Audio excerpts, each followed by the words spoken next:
Yeah, we got like media going on? Yeah, we got pictures. We'll move Mammoth action.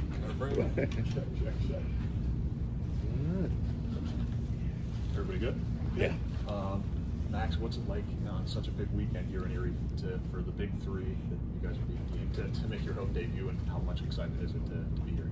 It's awesome. Obviously, with the added focus on the Move Mammoths is really cool. It'll make a great environment at the stadium. I've heard it's been good all year, so we're excited. Obviously, making the home debut is really cool. Something we've been looking forward to for a while now, and all three of us just had a great weekend in Atlanta. So coming back and being able to just kind of stack those days is going to be special. I know the goal for any ball players to move up as quickly as you can.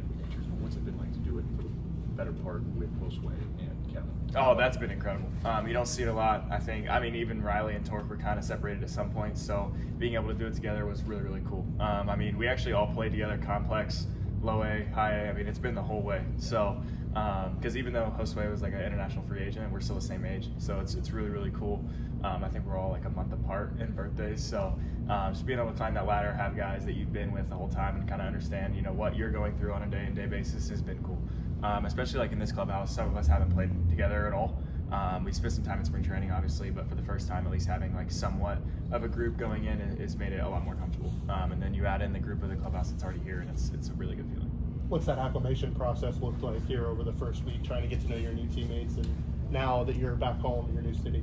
Like I said, obviously, like we've played together in spring training a little bit, so at least everybody knows everybody, which is great. But it's a really good clubhouse. A lot of guys that have played a lot of baseball, a lot of professional baseball, so they get it, they understand. It's a little bit of a different feel. In high A, there was like scheduled things that you just kind of follow the schedule each and every day, and here it's kind of you just show up and you do what you need to do to get ready to play 9 innings each and every night, which is I feel like this is the first experience of like real pro baseball, so it's really cool to see. Is there anything about your game maybe development guys have told you, or you yourself maybe specifically want to kind of develop at this level? I feel like obviously the big thing is always just continuing to control a strike zone. That's Scott's biggest piece, and that's something that I've continued to do well. And I feel like this is the level that you kind of find out if you're going to do it at the highest level or not. So just trying to stay true to what I do, continue to grow each and every day, and then stack as many days as possible. Kind of set Twitter on fire with a big futures game. What was that whole experience like down in Atlanta? It was unbelievable. Obviously, this is my second year doing it, but Atlanta was definitely cooler this year. I was just talking to some other people. Like Arlington was a great stadium, but I actually grew up watching games in Truist just because I play so many travel tournaments in like East Cobb and Lake Point. So you're standing in like left field, watching games from the suites and stuff when you're younger, and then you actually get to stand in left field or in center, and the stadium is just completely different. And I've never really had that experience. I've never played somewhere where I've watched games before. So kind of actually being on the field after, watching 30, 40 games it was a really cool feeling. And then you throw in the fact that Atlanta as a city, it was unbelievable. In comparison to Arlington, like everything was just so tight knit. The food was like unbelievable. So many good restaurants, so much fun to do. And then the group this year was really cool too. A lot of kids that I played against in high school, played against in college, in pro ball, and then guys that were around our age. So it was a cool experience. You mentioned growing up. Was there a player or two that you modeled your game after?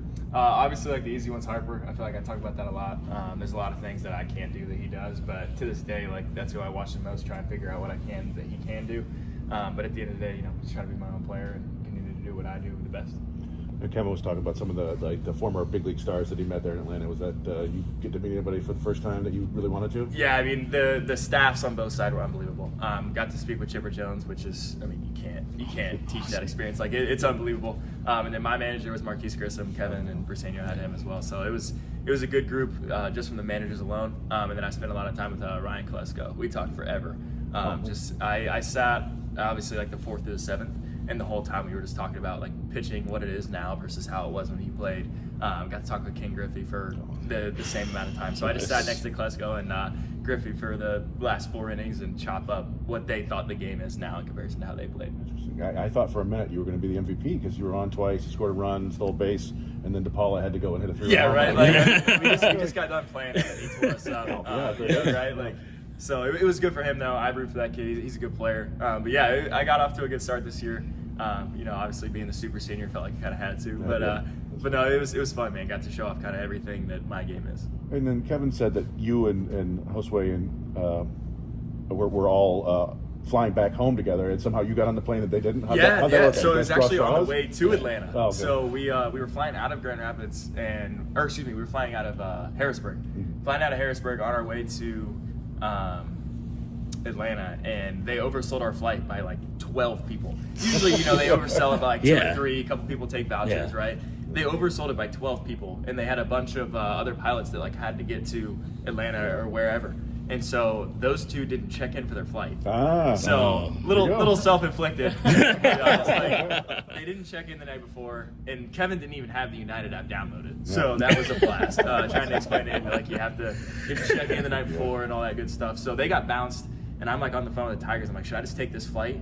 And they were like, yes, just take it. Like, we'll figure them out. And they didn't get in until 4 in the morning. Oh, God. Just brutal. Actually, I take that back. That was to Harrisburg. Okay. So they played their AA debut on 2 hours of sleep because Yeah. we flew into Philadelphia, and so it's a 3.5-hour Uber.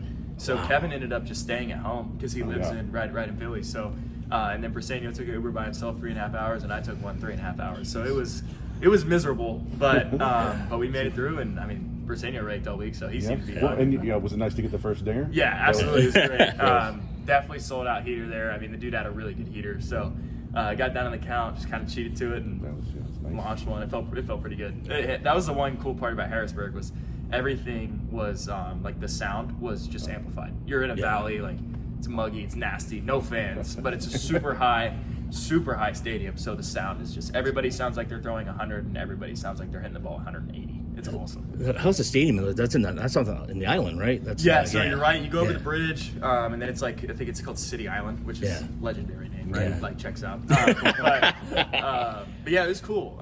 We had a kids game Thursday, and that was pretty packed. It was loud. It was fun. And then Tuesday night was actually pretty filled up too, which was I guess surprising. I guess they get no fans, but it was packed house. It was a good game. Andrew Lara started for them, so I mean he threw against the Tigers like 2 weeks ago or something like that, and then he was down at AA. So he's a good arm, but it was good. Their team is good. I got to connect with like Seaver King. I'm good friends with him, so it was a good time.